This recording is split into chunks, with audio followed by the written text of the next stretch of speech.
Friends TV रे आसीबनी भारत एवं New Zealand T20 match. यही मैच देखा आपन को खर्च करने को पड़ो टंका। T20 वर्ल्ड कप रु विदाय नेबा परे टीम इंडिया वर्तमान न्यूजीलैंड गस्त करिवो। सेठारे दल 3 मैच विशिष्ट T20 एवं दिनिकिया सीरीज खेलिबो। किंतु यह पूर्व फैंस मानक पई खराब खबर आसी कारण आपण यही मैच को टीवी रे देखि परिबे नाही। जदि यही मैच देखिबार अछि तेबे टंका खर्च करने को आपन को निश्चय पड़िबो।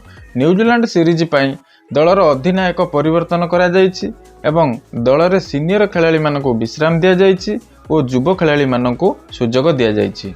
जदि T20 टीम रो अधिनायक कथा कहबा तबे हार्दिक पांड्या T20 टीम रो अधिनायक अछंती एवं शिखर धवन वनडे टीम पई अधिनायक होइछंती।